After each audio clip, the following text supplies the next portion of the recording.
Good afternoon, everybody. Welcome back to Learning English Khmer. Today we are learning English about how to use the words fun and funny. បាទសាយ័ន្តសួស្តីកូនទាំងអស់គ្នាសូមស្វាគមន៍មកកាន់ថ្នាក់ភាសាអង់គ្លេសខ្មែរថ្ងៃនេះយើងរៀនជាមួយគ្នាអំពីរបៀបនៃការប្រើប្រាស់ពាក្យ fun ហើយនិងពាក្យ funny ប៉ុន្តែមុនដល់នៃការសិក្សាមេរៀននេះសូមជួយចុចពាក្យជាវឬពាក្យ subscribe Okay everyone ថ្ងៃនេះយើងរៀនជាមួយគ្នាអំពីរបៀបប្រើប្រាស់ពាក្យ fun ហើយនិង funny អូខេឥឡូវកូនមើលកន្លែងពាក្យថា fun F U N អានថា fun ប្រែថារីករាយណាឬដែលរីករាយថ្នាក់ពាក្យជាគុណនាមនិងនាមឥឡូវកូនមើលទាំងអស់គ្នា fun When you enjoy yourself and have a good time យើងប្រើពាក្យ fun ពេលណាដែលយើងរីករាយដោយខ្លួនរបស់យើងហើយមានពេលវេលាល្អមួយហ្នឹងយើងប្រើពាក្យ fun ចឹងកូនចាំនិយមន័យណាកាលណាយើងប្រើ fun បានន័យថាយើងមានពេលរីករាយសម្រាប់ខ្លួនយើងធ្វើអ្វីមួយដោយរីករាយណាហើយក៏ជាពេលវេលាដ៏ល្អមួយដែរចឹងយើងប្រើពាក្យ fun ហើយពាក្យ fun នេះដើរតួនាទីជានាមផងជាគុណនាមផង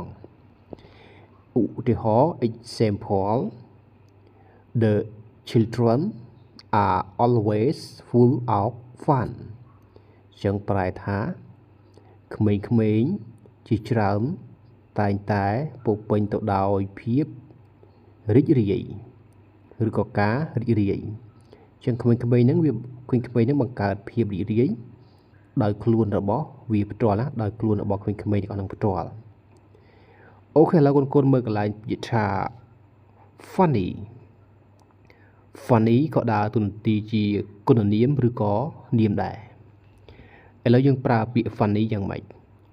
When a person or thing makes you laugh ចឹងយើងប្រើពាក្យ funny នៅពេលណាដែលមនុស្សម្នាក់ឬក៏រឿងអ្វីមួយដែលធ្វើឲ្យយើងនឹងសើចយើងប្រើពាក្យថា fun ចឹងមនុស្សម្នាក់ឬក៏រឿងអ្វីមួយបង្កើតឲ្យយើងផ្ទុះសំណើចសើចហ្នឹងយើងប្រើពាក្យថា funny ឧទាហរណ៍ example It is a really funny film It is a really funny film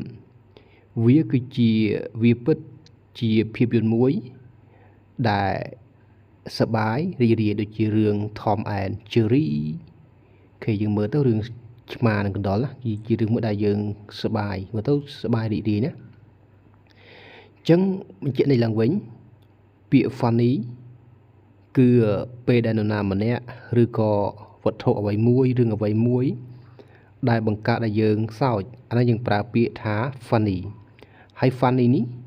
ក៏ដើរតួនាទីជានាមនិងគុណនាមផងដែរដល់ពេលពាក្យ fun គេ fun F U N fun ប្រែថាដែលរីករាយដូចគ្នា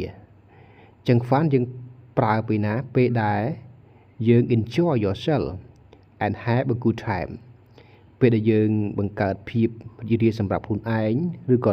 ធ្វើឲ្យខ្លួនឯងរីករាយណាយើងប្រើពាក្យថា fun ពេលដែលនរណាម្នាក់ឬក៏រឿងអ្វីមួយធ្វើឲ្យយើងសើចយើងប្រើពាក្យថា funny Okay everybody that's all for me about fun and funny ចឹងការប្រើប្រាស់ពាក្យ fun ហើយនិងពាក្យ funny